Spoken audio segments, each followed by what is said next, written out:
This is Suzanne Cahan, and you are listening to the MauiZan Show, where we're working to be a little bit better tomorrow than we are today. Like I always say, we're just trying to evolve.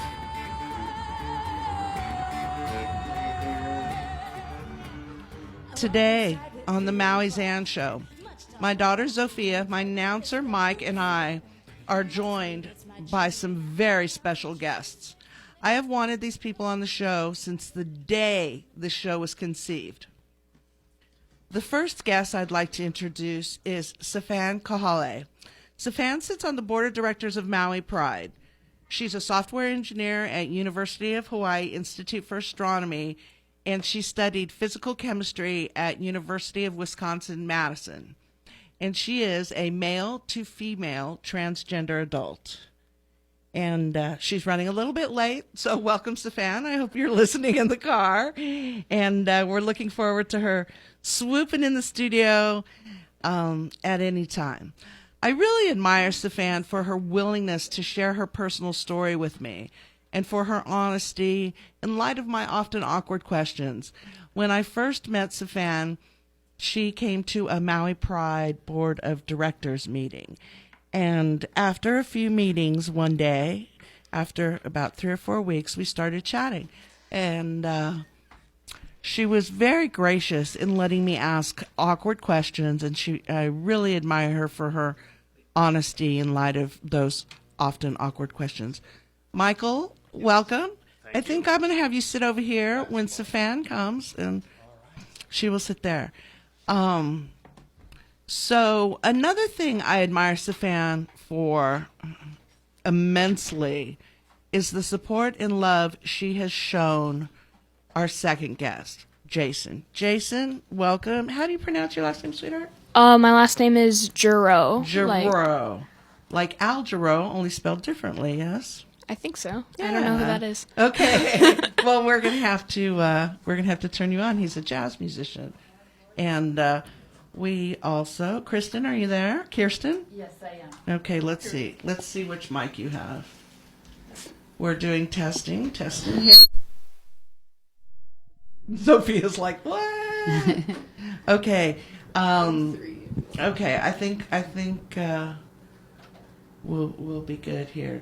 Sophia, you're 3. Yeah. Hi. Okay, hi. And Kirsten, you're 4. Yes, hello. And Mr. Courier, you're 5. Here we go. Okay. Aloha. So, Jaysen, how old are you, Jaysen? I am 14 years old. Jaysen is 14 years old, and I hate labels, but in light of this conversation, it's kind of necessary.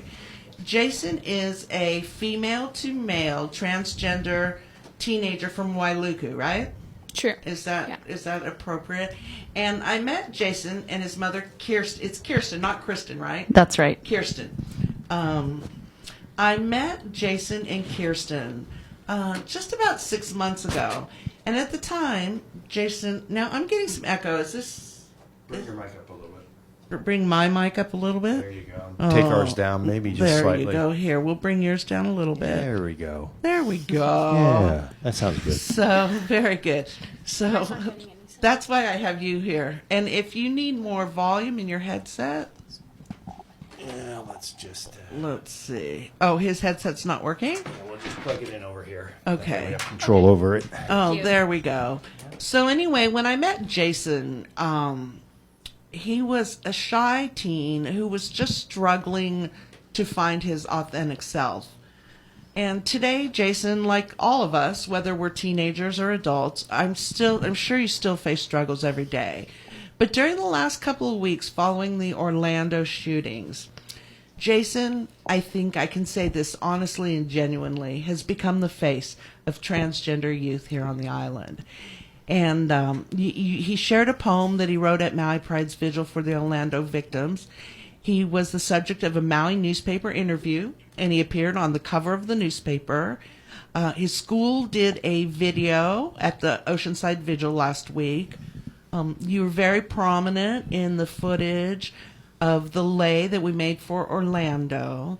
And I'd just like to say, I was telling some people the other night, Kirsten, I really admire your willingness to share your son's life with us, because it's so important that we know people of all genders, all sexual orientations, all races, all just individual. We all have individual challenges, and I think that the willingness for you two to come forward and share your lives and share your stories, not only with me here on the radio, but with the community, is really admirable. So thank you both for being here. Oh, thank you, and thanks for having us. Our pleasure. Now, I don't know if Stefan's going to come up. Jaysen, you think you can wing this one on your own? I'm pretty sure I the think fans you- gonna come. Okay. I'm counting on I it. think if we had the cameras on, that hair is awesome. Yes, the hair. Thank you. Your Very, hair very cool. inspired, It inspired Sophia. me Did you see to do my Sophia? hair. Yeah, because Sophia, for those of you watching at home, Jason's done the pink in his hair, and Sophia usually is not a pink girl, but she was like, the pink is so cool. So anyway, I'm going to go ahead and just jump into some questions, and I think it's going to be interesting to compare the two stories of you, Jaysen, and Stefan. But when did you know? When did you know that, like, hey, I'm not really a girl, despite how I look or how I was identified when I was born? I was really young. Yeah, like And 2, 5. I think like 3. Yeah, you kind of 3 about. got some awareness. Yeah. And how I mean, what was that first kind of thought? I mean, are you comfortable sharing some of that with me? Yeah. I think the first time was probably when I didn't really like to be in girls' clothes. Okay. I felt very uncomfortable, and I felt like really, not right. Wrong. Yeah, I felt wrong. Not just like you preferred jeans, but it just felt wrong to be dressed as a girl. Yeah. Okay. Like, I felt very uncomfortable, and I just didn't like it. Yeah. I didn't like the feeling of it at all. Right. That's one thing Stefan told me, is that she just, we were talking, and some of this is kind of going to be a little bit adult oriented, but she said pre-surgery, she just knew that she was supposed to be flat down there. I mean, in all honesty, she just knew that there was something that didn't belong, as far as just the physical manifestation of her life. And when I talk to people, and because this transgender bathroom laws have come up in the last several months, it's been quite a topic of conversation here at the station. And meeting Stefan and being able to ask her, how did you know? She's very scientific oriented, so she knows some science involved, and it's been able to make me aware that this is something that, and I hear people say it all the time, well, so-and-so thinks they're a girl, or so-and-so thinks they're a boy. But the way she explained it to me, and is this the kind of way that you feel is you don't think it, but you actually just know it? Is there like a difference between thinking you're a boy or you just know you're a boy? I know that I'm a boy, and I know that this is what I want. I don't think, like, it's not like I'm questioning anything. Right. It's like, I know that this is what I want. You know it. You feel it in your gut. And there's a door opening. Is it? Hi. Yay, come on in. Come on in. Okay, we need to grab a headset for Stefan. How are you, doll? I'm good, thank you. Okay, let's get you a headset. Don't worry about it. And then we'll bring the mic right up to you. We'd like to welcome. Now, I used to say Stefan, but it's Stefan, right? Stefan, yes. Stefan, right. I did not know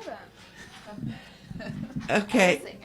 Were you saying it wrong? I was too? saying it wrong. Well, you look at the way it's spelled, and it's Stefan. But it's not. It's Stefan. Stefan. Welcome.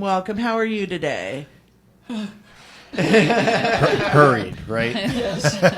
Well, I was laying all the questions on Jaysen, and he was doing a really good job. And as I told him and as I mentioned to the listeners, that some of this is kind of delicate and some of it's personal because of the nature of the topic that we're talking about. And one of the things that I admire so much about you is your willingness to share your story with me. Because I had met transgender people before, but I had never got to the point where I got to consider one a friend, where somebody was very comfortable for me to go, this might be an awkward question, Stefan, but I want to know, and I think that it's really important for people to know all different types of people in this world, and I really appreciate you coming forward and sharing your story with us today. You're very welcome. Thank you. Okay, let's see. You might have to It's get my honor. You might have to get a little bit closer to the microphone. But one of the things I was talking to Jaysen about, and we're going to go ahead and just jump right into all this, and it's something that you told me when we talked once. It's not that, when you transitioned much later in life. Jaysen says he was aware that he was a boy from when he was just a little tiny tyke. Now, you didn't start making this transition until much later in life, correct? Correct, but I did know when I was very, very little. You knew when Yes. and that's the thing we were talking about. It's not like some people say, well, they think they're a boy or they think they're a girl. It's something you actually know deep. Can you talk to that a little bit? Sure. I think for a lot of us, it depends on the age that we're at, too. In the 1950s, it was a very difficult time to come out. Right. And not only that, but it was very traumatic. And when you're around 5 or 6 years old, you get it from both from your parents and from your friends and from school and everything else. What happens is it becomes a very traumatic experience. And then psychologically what happens is what they call agents within the mind, within the psyche, whatever, come up to protect you. And so you wind up trying to prove that you're a guy. I was born with that genitalia. That's what they called me, so you try and prove that. And the worse the trauma is, the more then that becomes buried, layers of an onion type of a thing. And for myself, take Caitlyn Jenner, there's a number of different people that are the same age, and they're all coming out in their 50s and 60s. Right. When they first get the inkling back, the dam starts to break. And again, it's the trauma, and these psychological actors or whatever you want to call them are there to protect you. They're trying to protect you from harm, from other things that'll happen. Right. And they're very good at that. And they're very good at convincing one that, in my particular case, convincing me that I was a boy. Right. And when you talk about traumas, you're talking about judgments and people trying to put you in your place, or even maybe punishments for not Yes. acting like a boy, or punishments for not acting like a girl, or those kinds. Precise. It's both physical and mental. Okay. And one of the questions, I was going to get down to it, but you did mention Caitlyn Jenner, and despite the fact that people are judgmental about the Jenner Kardashian family and about how they live their life just for publicity or whatever, I think that her having her show, I think, has opened up the conversation. And what do you guys think about that? Because it is really today. I mean, there were more high. No, I might say that must probably be the most high profile celebrity. What do you think about that kind of coverage and that kind of honesty for her coming forward? How about for you as a young boy? I mean, is that something you watch? I mean, is it something you're aware of? Does it make you feel better about yourself, or? I think the more publicity, the better, because now more people in the public know what is going on. Right. So I think that now people can see what is going on in her life and how, the struggles of coming out to your family and your friends. And,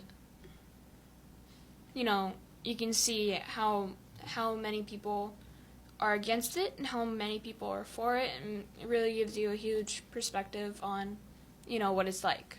Right. Right. And Stefan, like you said, she may have known when she was very young and like you said, you kind of prove yourself. From Caitlin's story, you know, she felt she needed to be this athlete. She felt she needed to be this macho man. What is it that and another thing I want to mention, there's genuinely, and you can't judge people because they are honestly confused if they have never experienced it in their own life, if they've never had somebody in their own life that they've loved that is gone through this. But can you just briefly talk, and I know, Sophia, if you feel like jumping into this conversation, because we talk about it a lot, is people confuse sexual orientation with gender identification. Do you find that to be true, and can you talk about that a little bit? Quite a bit, and it has nothing to do with one another. Right. If you take a look at the just the transsexual community, by transsexual, that's the a lot of people don't like that word, but the sex in transsexual is the noun, meaning what you have. Okay. And a lot of people get confused, you know, about these two, as you're saying. But I think that if you take a look at all the transsexuals, and there have been studies on this, and you take a look at the percentage that are what we call normative. In other words, if they're a trans woman, they're with a male. If they're are lesbian, you know, women with a woman, or gay, a man with a man, Okay. asexual, etc. And you look at the statistics as to what percentage are in each of those different categories, they match the percentages in the general public exactly. Do they really? That's Yes. interesting. So in other words, it has absolutely, and this is one of the key things too that came out, that it had absolutely nothing to do with sexual orientation. Those are two completely separate different things. Okay. Who you want to be with versus who you think you are. Okay, and that's a very big difference. Who you want to be with, who you want to marry, who you want to spend your life with. Right. Okay, who you want to love. Okay, that's one separate thing. Who So do you- that would be sexual orientation. sexual orientation. Okay. Whereas transgender and transsexual, that's identity. That's who do you think you are. Who you are. Yeah, And look at the smile on your face when she says that. You know, what a blessing that at your young age you've been able to identify who you are, Jaysen. Yeah, I think it's great. You know, I felt comfortable enough to come out. You know, sometimes it's hard. Right? It's just, you know, at least it's not as hard as it was back then. Because sometimes I see or hear how hard it was back then, and I think, sheesh, that would be terrifying. Right. And the same goes for my daughter. She came out lesbian about a year and a half ago. And I have friends who are in their 50s, and they're like, how wonderful it is that, you know, at 14, she could come to you and say, Mom, I like girls. Yes, I think that it's we've come a very long way in that regard. Right. And for myself, I came from an extremely conservative redneck town in Right. the upper Midwest, and so it was horrific. I You know, can imagine. I And can so imagine. today, for this to happen, I think is wonderful to be able to have society at least be able to know what the word is, Right. if nothing else. Right. Now, You I know. wanted to ask you a little bit about the language of it all, because, you know, you said some people don't like the word transsexual. I use the word transgender, but then I heard you use transsexual. I mean, is there a preference or a politically correct or something that's offensive, or well, she's laughing like, or is it just? I mean, can you talk about the language a little bit? It is very confusing, and transgender is a umbrella term that Okay. includes basically anything that's not binary. You know, male, female, man, woman. Okay. So anything it's that's anything not that's in the middle. in the middle. Okay, so Right. like macho man would be on one end, Yes. and super feminine would be on the other end. Correct. But aren't we all kind of on a spectrum? That is my next point. Okay, please make it. Yes, nobody is. First of all, these are separate scales. So you know how feminine you are or how masculine you are. They really aren't the same scale. They're separate scales. So that really throws a wrench into things when people think about it. Okay. You can be 60% female and you can be 70% male at the same time. Okay. Okay, you can hold both of these aspects, Right. or in there. And so, yeah, in general, there's no such thing as completely on one end of each scale. I have a So question. that's the first thing. Okay. So as a result, asexual, transsexual, all of these different things, cross-dressers, etc., they are all within the spectrum of transgender. Okay. So when we normally speak about transgender, we mean the ones that are closer to the middle or closer to opposite sides from what you normally think. Or from what? Yeah, from Yeah. where they were born. Yeah. And we're not talking about 100% on either side at all. Okay. Can So- you get a little bit closer to the Sure, mic for sorry. me? No, that's okay. So transsexual is one piece of that puzzle. Okay, just like cross-dressers and asexuals and bisexuals and everything else, they all fit inside of there. Okay. But transsexuals are a bit unique within that spectrum in the fact that we believe and we feel ourselves and know ourselves to be exactly the opposite. Okay. So we may have been born with certain genitalia, but our insides tell us that we're completely the opposite. There's a lot of research that went into that as well.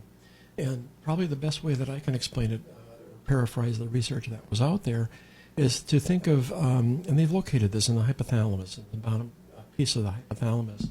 And there's a place in there which holds what might be called, or I like to call a body map. And it's the same thing if everybody's heard stories about people that had lost an arm or lost a leg or something, and they can tell you where that arm is right now. They can tell you where their hands are, even though it's not there. Okay, so they still have it. This right. body map has the Body idea. map. Yeah. Okay. Has this idea of, is programmed into you where everything is and what all you have. So for a transsexual, it's programmed completely differently. Okay. So for me, it's programmed as a woman. Okay. So your body map, like inside, almost Yes. like Phantom, you kind of can I have- feel your woman parts. Even though I didn't have them back then. Okay. Okay. In fact, the probably the best example of this is that just before my surgery, I had my SRS. Just before my surgery, another psychiatrist comes in to go through everything and make sure that you're doing the right thing. Right. And so sat down and talked to me, and we went through things. And suddenly it came back to me, a memory from when I was about before 5. And for me, that memory was that I was supposed to be smooth down there. Mm-hmm. And back then I had no concept of what that meant. Okay. In fact, it wasn't for another 4 years later when my sister was born that I figured out what smooth down there meant. Okay, so in your brain, Yes, this was wrong. Right. This wasn't supposed to be there. It was supposed to be something else. I didn't know what it was. but you didn't know because Right, you had because I never seen had another experience to little it. girl. Yeah. Right. But my body map had all of this in there of what it was supposed to be, and that's what I was reacting to. And what was very, very interesting is when I woke up from my surgery the next day, the very first feeling that I had, when I was conscious, was that I was back to be the way I was. You were the way that you were meant to be. And that was No, the way I was. oh, the way that you This is the first were. thought that came into my mind. And so Okay. then my mind grasped that and said, well, wait a second. I was never this way before. Uh-huh. And that's when I realized, everybody talks about, listen to your body, listen to... This is what was part of that. This is the body that was speaking, that was coming up. And so my mind took a second to grasp that as to what did this mean? Right. And that was really the body, or this, map, if you wish, that was coming through, and saying to me that, okay, now you are the way you were. You are the way you were. Even though I was never that way. But from the body's perspective, The This body is what it knew believed- that's the believed. way it was. Exactly. That's the way it was. And I find that one of the things I admire talking to you so much about it is because you do know the science, and you can bring that, and articulate it. And I really appreciate you sharing that story with us because when you shared it with me the first time, it made so much sense. It was like we talked about Jay in the beginning. It's just like you knew. Sophia, you had a question. You kind of answered it, but then when you finished what you were saying, I was like, now I really understand. Like, it really, that really made me understand everything, more clear. And it is not just, the body map isn't just a map of where things are on the body, what the brain is going to expect, or the soul, or whatever. It also has a lot to do with internally, how you perceive yourself, how the discord that occurs when other people address you, in my particular case as a male, when I'm trying to, and by nature, I am reacting as a female and talking and bringing things out as a female, but yet the response comes back completely opposite. So it gets very, very frustrating in social situations to be able to accept that. You learn, as part of the layers of the onion as you're growing up, you learn to put the masculine pieces on top of this. Okay, and so that's another difficult thing in transition, is to bring those back off and let the true self actually come through. That's fabulous. That was awesome. Exactly. Well, I'm going to go ahead and let's take a break, and when we come back, let's see. Jay, can you hand that little tablet right there to Zofia? Zofia, can you take us to a break? And Michael, can you bring us back? KAKU would like to thank the underwriters and sponsors that make the Voice of Maui possible. Underwriters like Realtor Jaysen Wolford from Hawaii Life Real Estate Brokers, serving your Maui real estate needs with refinancing or new home sales. Available at jason.hawaiilife.com or jasonwolford@hawaiilife.com. Please support the businesses that, through their generous donations, empower free speech in the Maui community. Preparing for death can change your life. I'm Bodie B. Join me on Death Tracks, the show about wholehearted and sacred living and dying. We will follow tracks, make tracks, and play musical tracks as we explore aging, dying, and death. We'll have interviews and time for call-ins from our listeners. Join the conversation every Tuesday from 3 to 5 p.m. here on 88.5 FM, KAKU, the voice of Maui. Methamphetamines, known as meth or ice, are some of the most abused drugs in Hawaii. They can destroy your life. This is Dr. Chester at ponohealthcare.com. I'm a board-certified addiction specialist in Wailuku, Maui. Medical and other treatments can work together during your recovery to help methamphetamine addiction. Remember, addiction is a disease, and there is help. I'm Dr. Chester at ponohealthcare.com, 808-249-8887. Malama Maui Nui's Household Batteries Recycling Program is a year-round service that offers residents the ability to recycle dead batteries in an effort to facilitate their reuse into new products like rebar, fertilizer, and plastics, as well as to keep heavy metals out of the landfill. Battery recycling drop-off sites are located across Maui County. For locations and more information, including the specific types of batteries that can be recycled, visit malamamauinui.org or call 877-2524.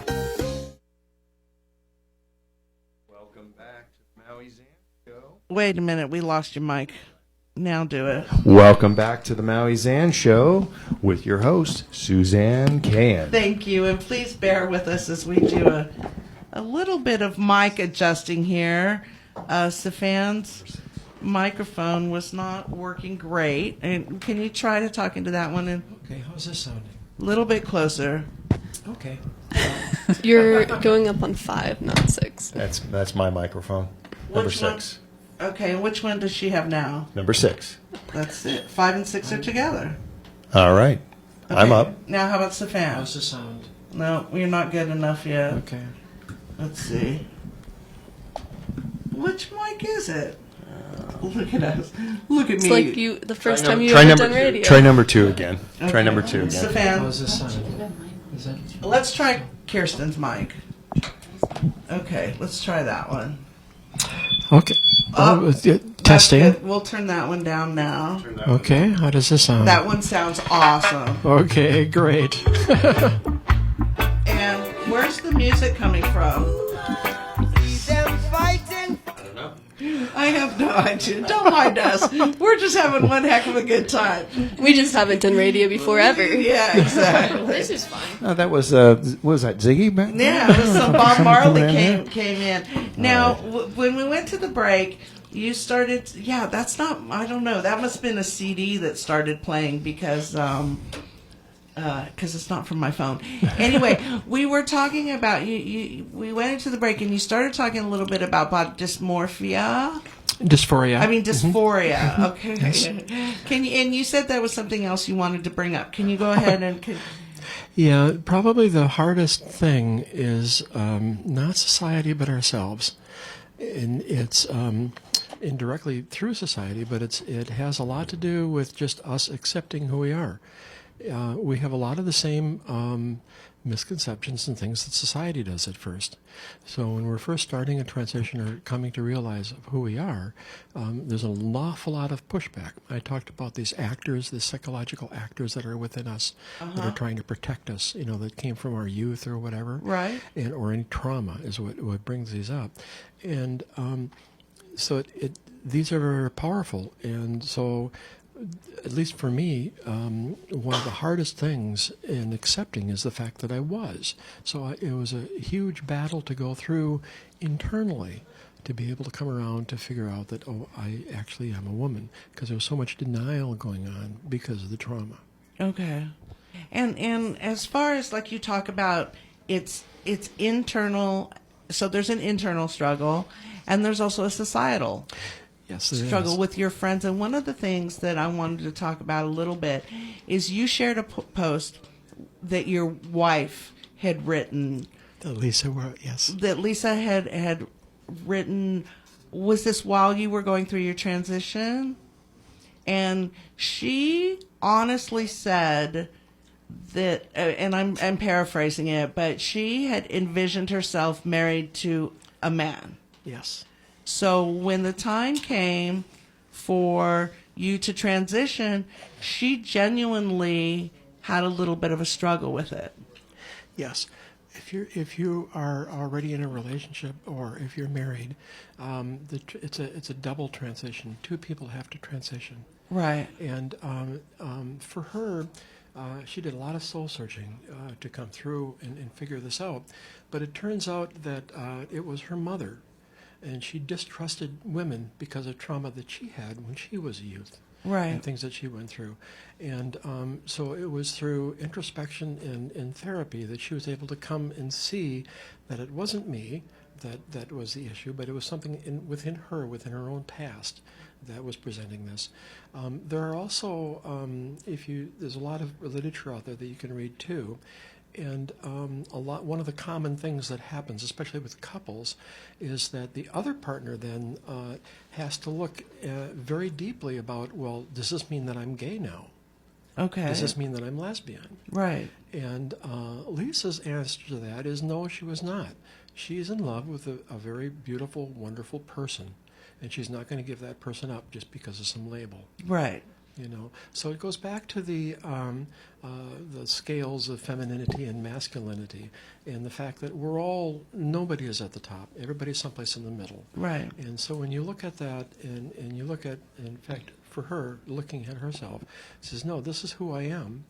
And in fact, a lot of the reasons or traits that I have, they're things that she was attracted to, were directly because I was a woman inside. Right. So I wasn't your typical, quote, man or whatever that was out there. And she liked those and loved those. And that's one of the things that originally brought us together. Right. So realizing that, these are all the things that she put in that post.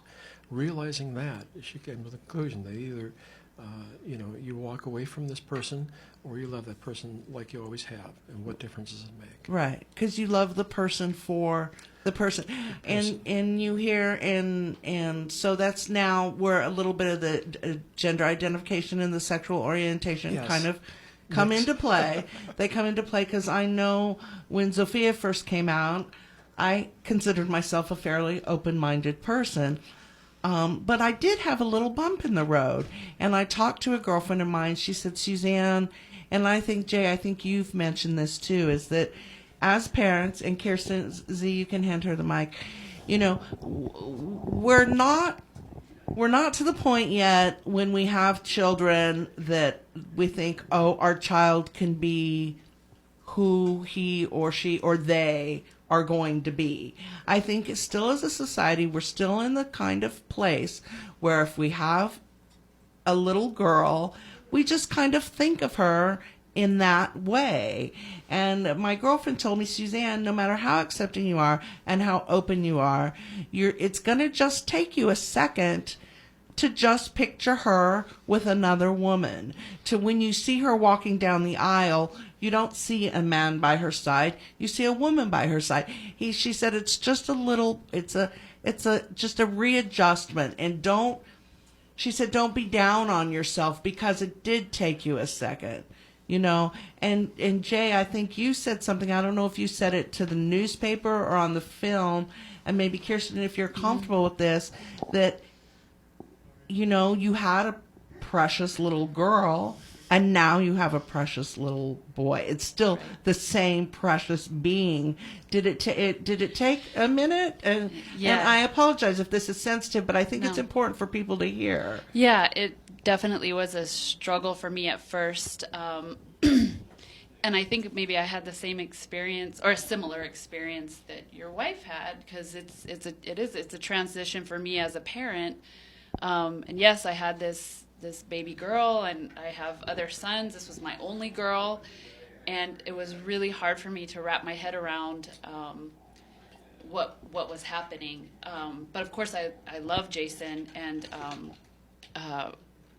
he kind of had to take me, not literally, but take me by the shoulders and be like, "This is who I am, Mom," and I had to kind of take it and educate myself, talk to people, work through it, ask questions, and then I was fine with it. I mean, and actually, I'm not just fine with it. I love Jaysen. I love who he is. He's a unique, amazing. He is amazing human being, and I haven't. It was at first it was like grieving. That this person who I thought who Jaysen was, that I was going to lose that.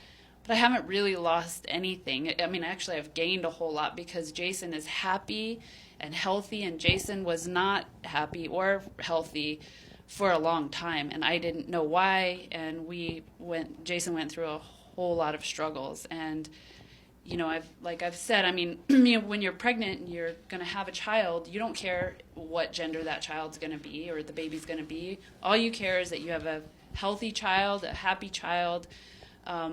And so why would it matter now? Right. And it doesn't. It doesn't. And it just took me some time. And, my initial questions were like, well, okay, what did something happen during your lifetime that's why you feel this way? Were there things that I could have done differently? Was it, all those has nothing to do with that. Right. Absolutely nothing to do with anything. And it's, like Jaysen said, he's felt that way from when he was young. When I started to educate myself and I watched a lot of videos online. There was one that was really moving for me. It's called Raising Ryland, and it's easy to look up. Okay. But that's a very young child who from very young was saying, female to male, saying, I'm a boy. And so I was like, well, because Jaysen wasn't doing that from when he was young. He wasn't. And every person's experience is different. And I honestly think that what it was is that Jaysen just didn't have the words for it. Right. Like now he can look back and say, oh, this is what was going on because he's older and but at the time he didn't, he didn't have the words for it. He didn't know to say, I'm a boy. And yeah, I had no idea what was going on with me. Yeah. I knew that I was uncomfortable with myself, but I didn't know what it was, Right. I knew that I wanted to be be a boy, but I just thought that it was like an insecurity of mine, like, oh, I don't like being a girl. That's it. Right. And I think that's what I thought too, is this just a self-esteem issue and you need to learn to love you for who you are? It was not that, because teenagers go through difficult times. They have a hard time with self-esteem. It's not that. It's not self-esteem. It's that. And it just took me a while to educate myself and to sort of look at it from a different perspective. The not having words for knowing what you're feeling, it was kind of the same way for me. I knew I liked girls when I was younger in kindergarten. I didn't care about all the boys that all the other girls liked, but like I didn't know what that meant. It was like I liked girls, but I just thought it was kind of normal. I didn't know it was like I didn't know the words for it. Sophia found a community on YouTube, and it's interesting that you said that. She started watching YouTube videos of young lesbians, and it gave her the words. It helped her realize that, first of all, she wasn't the only person out there like that.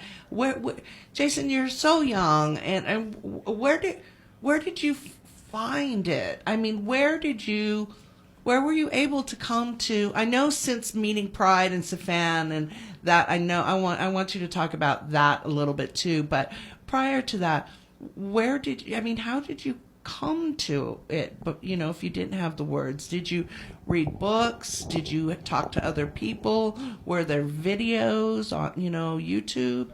I mean, if somebody is in the situation you're at, and where can you find information to figure out what's going on with you? Because like your mom says, teenagers, adults, all of us, we all have this confusion inside, whether it's about identity or orientation or who you should be or what kind of job you should have, what you should study in school. Where did you find that information?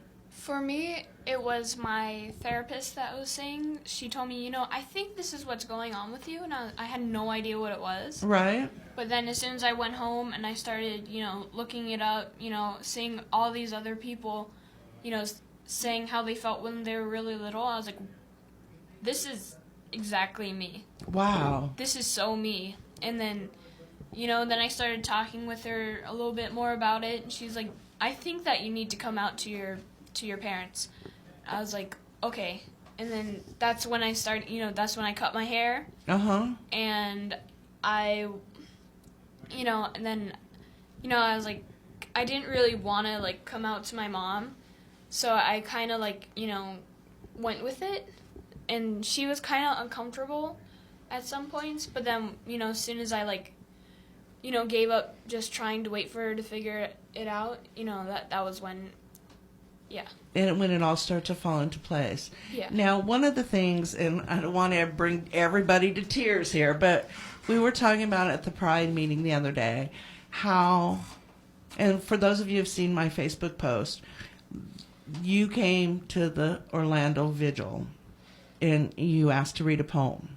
And you read a poem, but you were very nervous at the beginning, it seemed.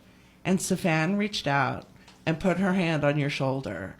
And all of us, to this moment when I think about it, I get tears in my eyes, because to see the two of you together, that you have been able to find somebody in this community who has walked the same walk you have and has walked the same path and did it in the 50s, and you're doing it now in 2016. What does it mean to you, Jaysen, to have Safan in your life? And then, Safan, I want to ask you the same about Jay. It's amazing because, now, I have somebody who, like, knows, but Right. can see how easier it is now. Right. That way, I can feel more inspired to reach out to more people, saying that it's okay to come out, not to be scared anymore because of how the past treated you. Right. So it makes me feel, proud to be who I am. That's wonderful, because every young person needs to be proud of who they are.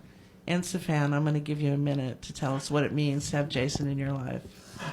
Only a minute. No, okay, we have. Okay, 14 minutes. It's all yours, girlfriend. I'm not sure where to begin, because I think it's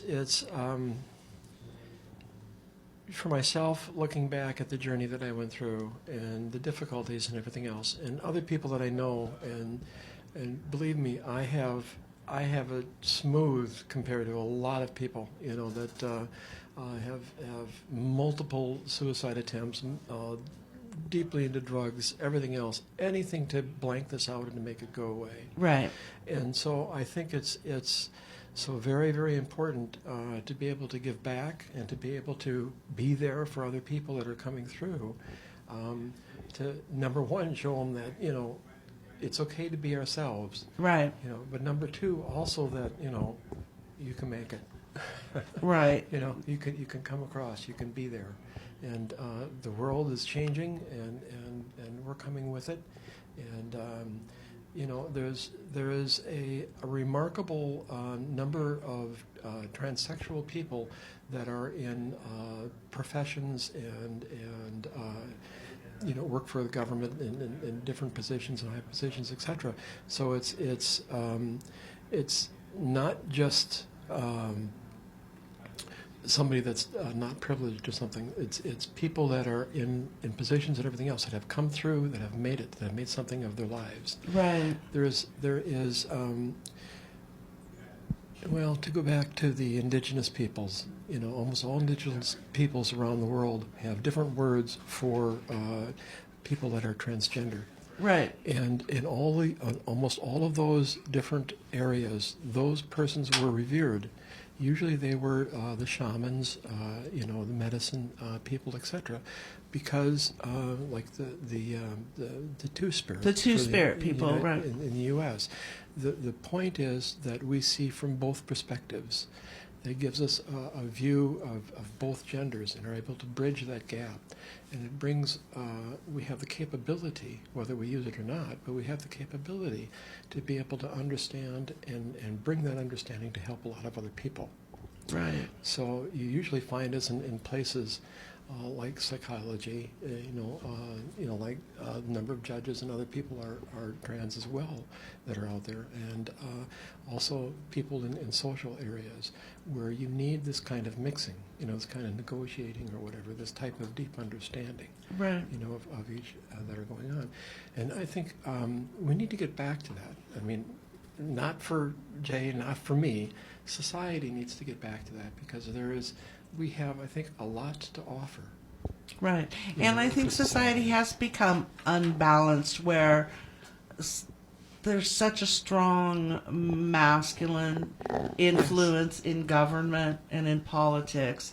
And, my daughter's very much a feminist and she fights for women's rights. And it's not just for our rights as women, but it's for our influence also. Exactly. Yes. And that's the thing that I was reading about two-spirit people and how they, and you make such a lovely point that, you are able to see from both sides, to the point where, going forward, I mean, it just makes sense that and I love the word two-spirit, are, going to be the leaders and the healers, and I also want to point out that I should bring up also too the true meaning of Mahu.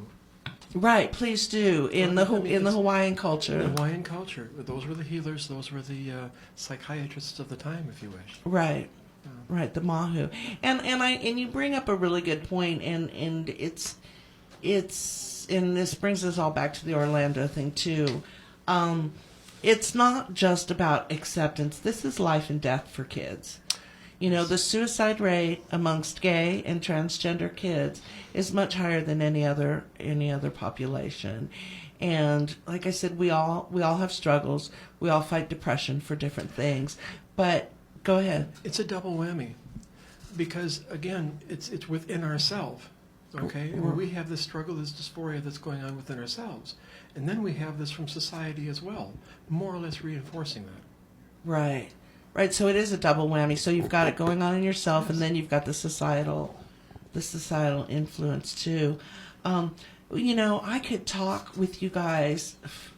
There's so much to talk about, dating and marriage, but I want to touch Stefan a little bit about the politics, because the transgender, the quote unquote bathroom laws, in North Carolina, we had McKenna Holomalia, who spoke from Maui AIDS Foundation on the show a couple of weeks ago, and she was just like, girlfriend, we've been going to the bathroom next to you all these years and it didn't. I mean, it's almost a question I hate to ask, but can you, why shouldn't there? Can you address the fear? That I think it's ignorance. I think it's that people don't understand, what a transsexual or transgender person is. I mean, is it fear? Is it ignorance? And if there's one thing you could say to people to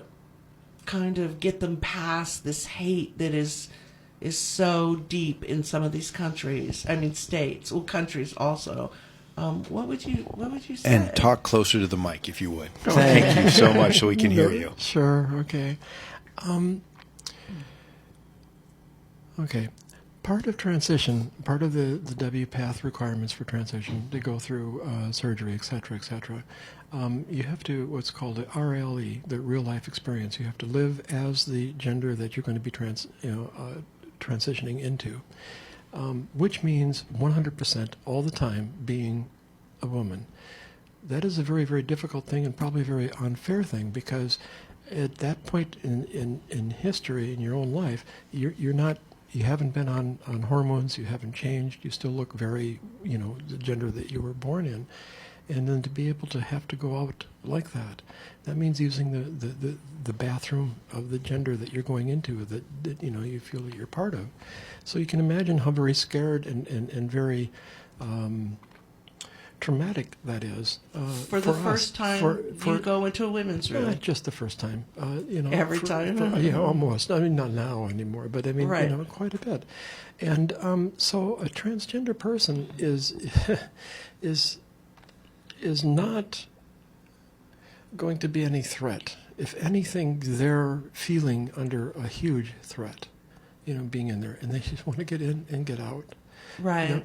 I think what it really comes back to is one thing. When you're transgendered, is, say for my case, I'm a trans woman. I'm a woman. Right. In Jay's case, as a man, he's a man. Period. Right. That's who we are. Right. The people you want to be careful of and you want to watch out for are the pedophiles and other people, and they're not transgenders. Right. And they never have been. There's not a single case of that. And there's rules and laws on the books for people like that. Right. And those can be enforced. That has nothing to do. That's a completely separate issue from transgender. Right. Child abuse, pedophilia, it's a totally separate thing. Yes. A trans person is extremely scared. Right.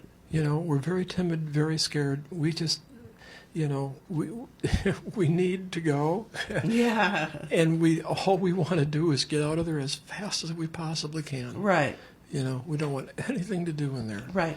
And they say, the proponents of these laws say, well, it's traumatic for the children. Well, you're a woman. And if you were forced to use a men's bathroom, you look like a woman. That it would be more traumatic, I think, for a young child to see somebody, And that's happening. I mean, in especially like in Carolina and stuff, that's happened. We've had a number of trans men that now have to go into female bathrooms, and they look very masculine. Right, and they look very out of place. And you're a woman, and you're in there using the bathroom, and somebody comes in who's obviously a man. Yes, and then the opposite is occurring too, where trans women in men's bathrooms, and then we had a number of cases where people had been arrested or kicked out or whatever that were cis women, females, going to the women's bathroom, but they looked more masculine or whatever, and they were caught and kicked out. What kind of a mess is this? It is. Everything was great before. Let's just... Yes. From a parent's perspective, having my son, I mean, it's scary to have your own child. I mean, I want him to be able to go to the bathroom where he wants to go, where he needs to go. I mean, it's scary for parents of transgenders.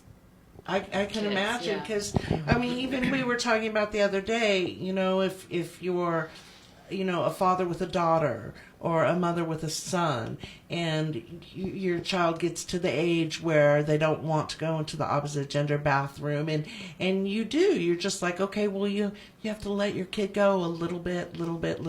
Can you imagine the complexities of something that is just, the right to pee, for goodness sakes. You know what I mean? It's just. And I think it goes back to in some cases intentional confusion, shall I say, where once more a person that is a trans man or a trans woman, take the trans off of that. Right. You're a man or a you're woman. a woman, you're a boy, or man, young man. And I just want to point just one other thing from the science community. Please at least. do. And that is that right now, the current thinking, and this has been confirmed in multiple continents through research. So it's not just one research that comes in. It looks like it's in utero about 6 to 7 weeks is when this occurs. In utero. In utero, yes. So it takes later in life, 3, 4, 5 years old, before we get the words and get the to be able to express who we are. But this isn't something that is afterward. This is something before we were born. Right. We were born like this. So exactly. So as Lady Gaga says, "Born this way." I mean, it was not just born this way. It's created this way. Exactly. It's from deep down inside, and I think that going forward, I love the fact that you're a scientist and you bring that to us, because some people, that's what it takes. It takes you can't the argue with science, science. Anyway, we are out of time. I'd like to thank Stefan, Jaysen, Kirsten, Sophia, Michael. I mean, honestly, could chat with you guys for hours on end, but I think I am so touched and so honored to know both of you. It's helped me grow as a person. The theme of my show is to evolve so we can be a little bit better tomorrow than we are today. And knowing both of you and having both of you in my life has really helped me grow as a human. And I'm so honored to know you. And I'm so honored to call you guys my friends. And please come back again. We have lots more to